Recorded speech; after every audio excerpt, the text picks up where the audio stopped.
అయితే జబర్దస్త్ ఉంది గొంతులు ఇప్పుడు పాట బ్రహ్మాండం ఉందని చెప్పేవాళ్ళు వారు. అంటే వాళ్ళకు ఓకే అనుకున్న తర్వాత అప్పుడే ఆయన దాని వెలుగులోకి తీసుకొచ్చేవాడు. ఇది నేను చిన్నప్పటి నుంచి చూశాను. అదే అలవాటు నాకు వచ్చింది. నేను ఏదన్నా పాట రాస్తే ముందు ఇంట్లో వినిపిస్తాను, మా ఆవిడకి వినిపిస్తాను, మా అమ్మ ఉన్నప్పుడు మా అమ్మకి వినిపిస్తాను, తమ్ముళ్ళు ఉంటే తమ్ముళ్ళు. మా ఇంట్లో లక్కీ ఏంటంటే మా ఇంట్లో ఉన్న వాళ్ళందరూ రసజ్ఞులే, అందరూ చెప్పగలిగిన వాళ్ళే. ఇది చాలా బాగుందని చెప్పగలరు, ఇది కొంచెం అటు ఇటుగా ఉందని కూడా చెప్పగలరు. అట్లా నాకు సరిదిద్దడం అనేది నాన్న అమ్మే కాకుండా, తమ్ముళ్ళు చెల్లె కాకుండా, భార్య కాకుండా పిల్లల దాకా అది అలవాటుగా వస్తుంది. ఒక అనూచానంగా, ఒక సంప్రదాయంగా నేను చేసుకున్నాను. అట్లాగే నా ఫ్రెండ్స్. దీని మూలం మీ తల్లిదండ్రుల దగ్గర నుంచి మొదలైంది. అదనమాట. ఇప్పుడు ఎటర్నల్ గా కొనసాగుతుంది. అదనమాట.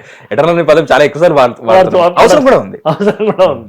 ఇలా నన్ను నేను సరిదిద్దుకుంటూ ఇప్పటికీ నేను ప్రయత్నం చేస్తాను. అది ఏ పాట అయినా సరే. నేను ప్రైవేట్ పాటలు కూడా చాలా రాశాను. అవును. ఇప్పుడు అమరావతి అనే ఒక పాట రాశాను నేను, ఆంధ్రప్రదేశ్ ఏర్పడ్డ తర్వాత. మీరు రాశారు అది కూడా? నేను కూడా మీతో రాయించుకున్నారు. 13 నిమిషాల పాట బాబు అది. 13 నిమిషాల పాట. ఇలా నేను ఒక జన్మభూమి గీతం రాశాను చంద్రబాబు గారి. తరలుదాము రండి మనం జన్మభూమికి, తల్లి పాల రుణం కొంత తీర్చడానికి. సెకండ్ లైన్ దెబ్బ కొట్టకపోతే నా పెన్ను కదలదు అసలు. పాటలో ఫస్ట్ లైన్ నిన్ను నిలబెట్టాలి, సెకండ్ లైన్ నిన్ను పడగొట్టాలి. లేకపోతే ఆ పల్లవి నేను చింపి పక్కన పెట్టేస్తాను. అది ముందు నన్ను పడగొట్టాలి, లేకపోతే వినవాళ్ళ పడగొట్టాలి. ఫస్ట్ లైన్లో ఏదో పట్టుకోవాలి, పోని క్షమిద్దాం. రెండవ లైన్లో పట్టుకోకపోతే ఆ పాట నేను ముట్టుకొని ఇంకా పక్కన పట్టిస్తాను. నేను అసలు ఆ పల్లవేపు తీసుకొని నేను no, I'm wrong way, I'm wrong path అనుకుంటాను. ఇది నేను అనుసరించే పద్ధతి. మొట్టమొదటి లైన్ మీరు ఏదైనా తీసుకోండి నా పాటలో, ఎనీ సాంగ్ మీరు తీసుకోండి, రెండో లైన్ మూడో లైన్ ఫస్ట్ లైన్ మిమ్మల్ని పడేస్తుంది. నువ్వు యాడికెళ్తే యాడికొస్తా సువర్ణ, ఎవడైనా రాస్తాడు. నీ ఇంటి పేరు మారుస్తా సువర్ణ. నీ ఇంటి పేరు మారుస్తా అంటే అందులో ఒక చిన్న కమిట్మెంట్ ఉంది, నేను పెళ్లి చేసుకుంటాను. టీచింగ్ లోపల కూడా ఒక చిన్న కమిట్మెంట్ తీసుకొచ్చే ప్రయత్నం చేస్తా. తన కాళ్ళకే పసుపు అవుతాను రో అని రాశారు చంద్రబాబు, మన చందమామ సినిమాలో కృష్ణవంశీ. ఆ కాళ్ళకే పసుపు అవుతానంటే పెళ్లి చేసుకుంటానంటే కదా. ఎంత రేగుముల్లోలే అని రాసినా అందులో మేలుకు వచ్చేసరికి తన కాళ్ళకే పసుపు అవుతాను అనే మాట నాకు పెట్టకపోతే నాకు గిట్టదు. ఒక మనిషి ఉన్నాడు, ఆయన ఇప్పుడు లేరు, ఆయన మాట అన్నారు, ఆ తెలుగు పాట ఇప్పుడు ఎలా ఉంది అంటే 150 పదాలు తెలిస్తే ఒక తెలుగు పాట రాస్తున్నారు, పాట అలా ఉంది అని చెప్పేసి అన్నాడు. ఈ ఎపిసోడ్లో లాస్ట్ ఈ 10 minutes అయితే ఉందో కొత్త రచయితలకి మాస్టర్ క్లాస్ ఇది. ఫస్ట్ వాక్యంలో నిలబెట్టాలి, రెండో వాక్యంలో పడగొట్టాలి, పాట ఎలా ఉండాలి, ఆ తర్వాత పాట ఇంకా అందుకుంటుంది. దాని తర్వాత ఇది ఫాలో అయితే మాస్టర్ రూల్స్. అద్భుతంగా రాసే వేరే రచయితల పాటలు కూడా చూడండి మీరు. ఫస్ట్ లైన్ లో అయిపోయింది, సెకండ్ లైన్ కొట్టేస్తారు వాడు, కొట్టేగానే తెలిసిపోతుంది ఈ పాట హిట్ అవుతుంది. సినిమా హిట్టా కాదా అని నేను చెప్పలేను, అది ప్రేక్షకులుగా ప్రజలు చెప్తారు అది. కానీ పాట హిట్టా కాదా అని నేను చెప్పగలను కదా. అది ఎవరైనా సరే, నాకంటే నా చిన్న కొడుకు కంటే చిన్నోడు అనంత శ్రీరామ్ కావచ్చు, నాకన్నా పెద్ద అయిన నారాయణ రెడ్డి గారు కావచ్చు, ఏదైనా సరే నేను తప్పని అనుకుంటాను. ఎస్, ఇది ఇది ఇది నిలబెడుతుంది ఈ పాట అని. అదే నేను అనుసరిస్తాను. అదే.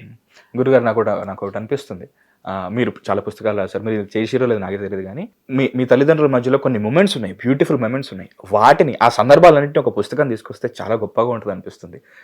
ఇప్పుడు ఇందాక ఒక మాట చెప్పారు, ఓ పాటకి ఫస్ట్ శ్లోతం మీ అమ్మే, ఇది ఇట్లా ఉంది అని ఒక ప్రూఫ్ రీడింగ్ మీ అమ్మ దగ్గరికి వస్తే ఆ లెఫ్ట్ రైట్ నచ్చలేదు, ఇంకేదో అంటే మార్చారు. తర్వాత మీకు ఏదో మనసులో ఏదో బాధగా ఉంది, ఏం చేద్దాం, ఒక సంగీతంతో నింపుదాం, హార్మోనియం పెట్టి తీసుకొస్తే, నాకు తెలిసి ఇవి తీసుకొస్తే సినిమాల్లో మిథునం అయినట్టు బుక్స్ లో ఒక మిథునం అవుతుంది.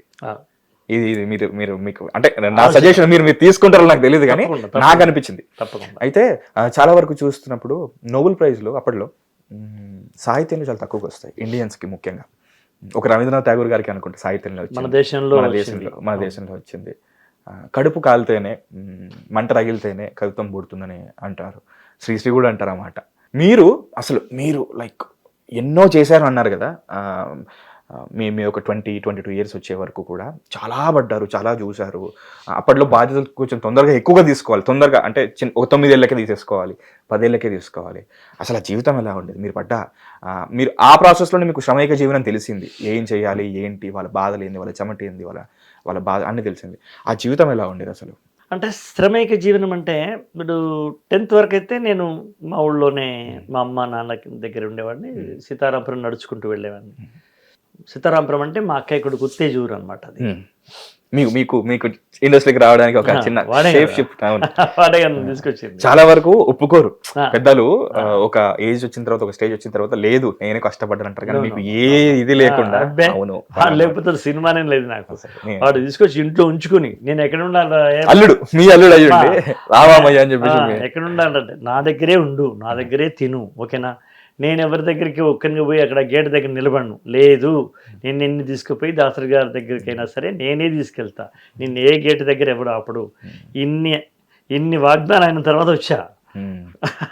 అంటే మీ ఆత్మ మీరు అప్పటికే మీరు ఒక ఉపాధ్యాయులు, గవర్నమెంట్ టీచర్. నేను స్వతహాగా మీకు ఒక వెయిటేజ్ ఉంటుంది, నేను ఇది చేయగలను, ఇది రాయగలను అని ఆత్మాభిమానం ఎక్కువ ఉంటుంది. అప్పటికే నేను కరీంనగర్ జిల్లా లోపల ఒక మంచి కవిగా నాకు ఒక పేరుంది కాబట్టి నాకు వారసత్వ పరంగా కూడా మీ తల్లిదండ్రుల నుంచి వచ్చిన పేరు కూడా చాలా ఎక్కువ ఉంది కాబట్టి నాకు అది ఇష్టం ఉండదు. నేను ఎప్పుడు ఇంతవరకు 32 సంవత్సరాల్లో నేను ఎప్పుడు పని లేకుండా ప్యాడ్ పట్టుకొని ఏ ఆఫీస్కి వెళ్ళింది లేదు. అది ఎవరన్నా అది గర్వంగా అనుకున్నా కూడా క్షమించాలి. బట్ నేను ఎప్పుడు ఇట్లా వెళ్ళింది, పిలిస్తేనే వెళ్ళాను, అది ఎవరైనా సరే. అలా పని లేకుండా వెళ్ళింది ఒకే ఒక కాంపౌండ్. 2 కాంపౌండ్స్ ఉన్నాయి. ఒకటి దాసరి గారి కాంపౌండ్, పని లేకుండా వెళ్ళేవాడిని. ఆయన చెప్పాడు, నీకు పని లేకుంటే నా దగ్గరికి రా, ఇక్కడే కూర్చో, ఊరికే టైంకి భోంచేయి, నిద్ర వస్తే ఎడిటింగ్ రూమ్లోనో ఎక్కడ పోయి పడుకో, కానీ ఎక్కడ నిలబడద్దు నువ్వు అని చెప్పాడు తండ్రి. మీరు ఆయనకి చాలా రుణపడి ఉన్నారు కదా. I love him. అట్లాగే పని లేకుండా వెళ్ళి భోంచేయగలిగేటువంటి ఆఫీస్ ఏదన్నా ఉందంటే, ఏదన్నా ప్లేస్ ఉందంటే ఆర్ నారాయణమూర్తి గారిది. పని ఉన్నా లేకున్నా వెళితే, ఏ టైంకి వెళితే ఆ టైంకు భోజన టైమా, టిఫిన్ టైమా, నేను కూడా ఎలాంటి బిడియం లేకుండా తినగలిగే చోటు 2. ఒకటి దాసరి గారిది, ఒకటి ఆర్ నారాయణమూర్తి గారిది.